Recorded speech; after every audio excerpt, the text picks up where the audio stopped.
Welcome to SNG. We're back on the 61 Panhead, and guess who's here? My fat bastard buddy Jonesy. So what did we do here, real quick? We're gonna drop that back wheel off because I'm gonna get after the rear brakes, the bearings, the star hub, etc. You've already seen me do the front, so I'm probably not gonna do a big deal on going over everything other than how you drop the wheel off here. So what we did was backed off the adjustment nuts, adjustment screw on both sides, and that way we could collapse this chain a little bit. And can we get any closer to this? You know what? What do I mean to move that bike? We need a few more bikes in here. Oh, look at that. Then we're gonna take this nut off, and this lock tab, and this nut, and this spacer, and we're gonna knock that.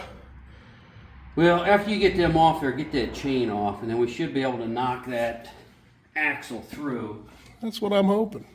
Should come right through. There you go. And So we'll be able to see what kind of shape our brakes are in. there you go. So I'm gonna move this bike right here. So we've dropped that back wheel off. So here's something that I want to clarify, I guess. There's the rear axle. You have a nut. You have a lock tab. You have the actual axle. You have a spacer. And then you have the nut that's welded to the end, doesn't come out, that slides through from the left side, slides through here, through your star hub of your wheel, which is right here, comes through your brake drum, and out this side. I originally said that I was going to take off this nut and this spacer, and I did. And what I didn't want to do is I do not want to drop that complete rear brake because I don't want to disconnect the brake line. I have the brakes bled. We're good. I am going to have to take off the sprocket. Right now, these two fittings, this fitting here, which is a 3/8 square, this fitting here is how you manually adjust your brake shoes. They don't automatically adjust on these. You have to manually do that. And you can also collapse them. I have collapsed both of those, and I'm still having problems getting the sprocket off or the drum off of the brake pads or, brake shoes. So I haven't messed around with it much. I'm just going to have to finesse it and try to collapse them a little more if I can and knock that off. But I did want to let you know you can take that wheel off without taking off this nut and that spacer, because I did want to keep this on. So that's where we're at now. She's looking good. Let me get the wheels back on it and get the pads on and go through the star hubs.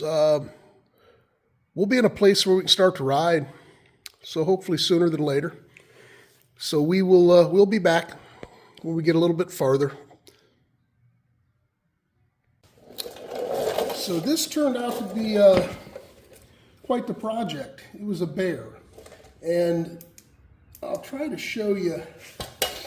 You know, I was hoping I could video this to where you could watch me do it, remove this to get into the brakes, but I'm doing like front brakes, rear brakes. I've got the star hub going, wait for parts. I'm kind of messing up a little bit on the videos, so if it's not quite as detailed, it kind of is what it is. But here's where we're at. This hub,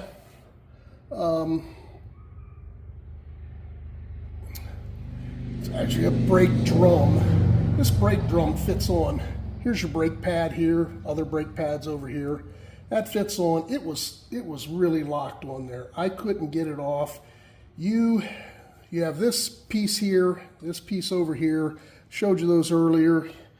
Put on a 3/8 wrench, and that's a cam on the other side. That cam expands these brakes out into the drum, and that's how you adjust your brakes when they start to wear. They don't automatically adjust. So what you do is you collapse them in as far as you can to try to get the drum off. I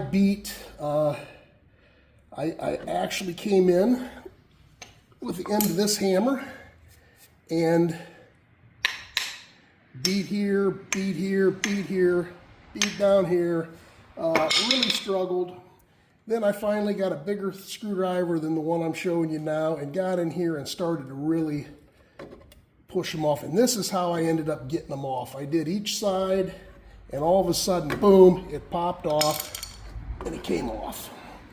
So here's your sprocket, which is riveted on to this drum. This was a little bit loose, I could tell. So it needs to be re-riveted and or rivets tightened up. You can see why I was struggling so much. The grooves, it's grooved out pretty good. I know you can turn them. How much you can turn them? Do they get, bigger brake pads? Can you adjust those out far enough to still make them work? I need to do some research. But once I got this off, then I could clean it up and kind of went from there. So that was that part once I got it off. If we come to the other side,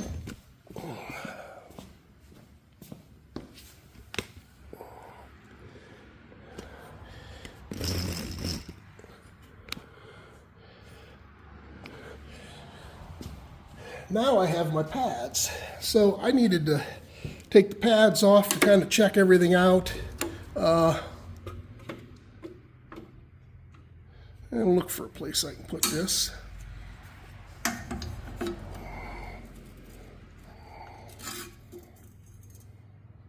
Okay, so hopefully you can see that.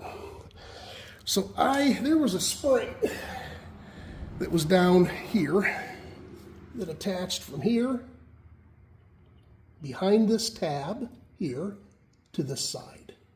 I was able to get that off with a pair of vice grips, and I was able to get that spring off of there. Once I got that spring off of there, I was trying to get this spring off of this end, and I was really, really fighting. I didn't have the oomph to do it. That spring is really tough. I didn't want to knock the bike off the stand. So here's what I found out. Once that spring was off and I kind of got my stuff together to determine I really don't have to fight it as much as I was, here's what I did. I don't know that it's a trick. It's a trick to me because, like I said, this is all new. But again, it's no rocket science. I took the bottom of this. Let me get the right. See, I took the bottom of this right side pad or shoe and kind of took it from here past that clip, which is okay that fell out, and then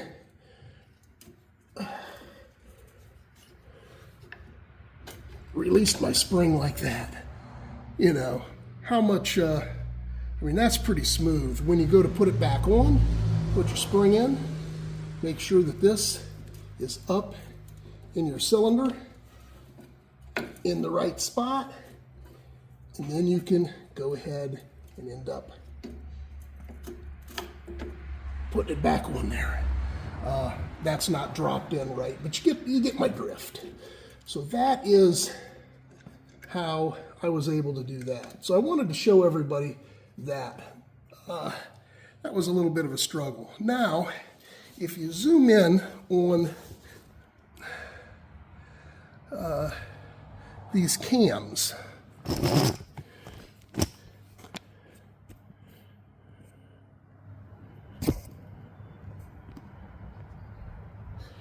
these are cammed. So on the other side, where that 3/8 inch square was, as you adjust those, this cam, if I was to move this cam down and around this way, you can see how it would push on the, push on the brake pad and push that brake pad out more.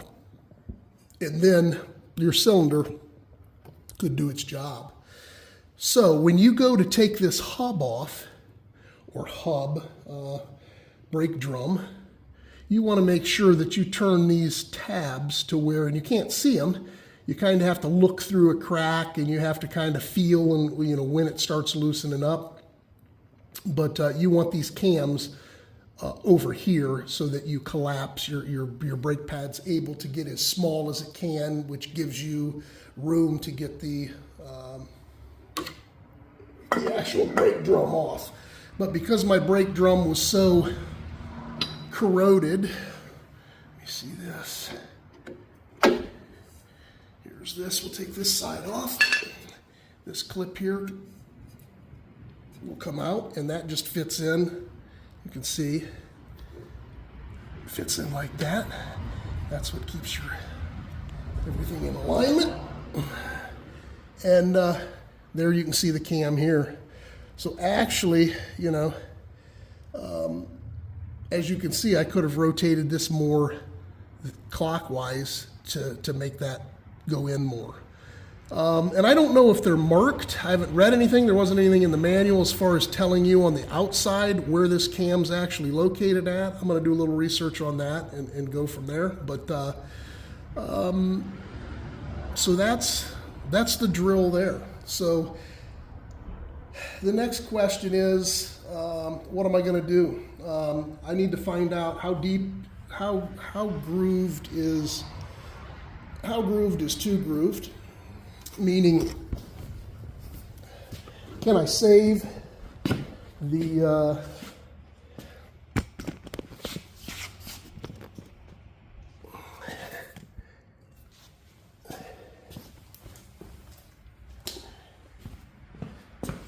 so if anybody wants to line me out, it's appreciated. My question is, I would like, if I can, to save the original stuff. I'd like to tighten up this sprocket on here. I would like to turn these drums down if I can. I don't know what the spec is and how far you can turn these down. I also have the ability, I believe, I haven't done the research, but I don't know if those are original or not, but you can actually drill out the rivets that hold the pads on and put new pads on here. There's actually places that Vintage Brakes out of California, you can send your stuff to them.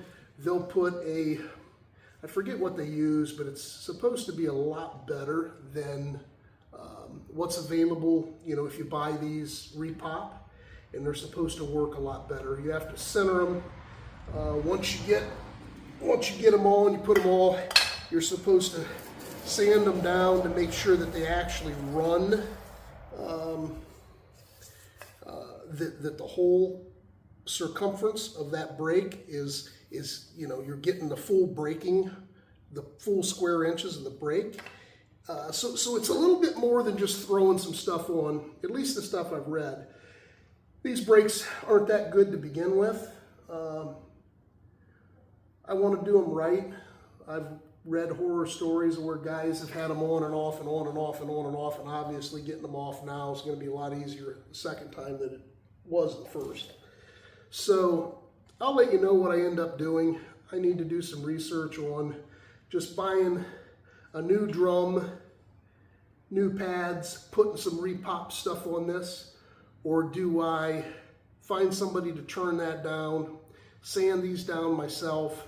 There's a way you can put sandpaper, sticky back sandpaper in here all the way around, put your brake shoes on, and then rotate this and start to have somebody start to push the brake down and actually sand down the actual brake liner. you'll rivet onto this so that there's no high spots and you get full braking, as much braking as you can get from surface area. So again, a lot of stuff, but that at least shows you how to disassemble your back, take your back wheel off,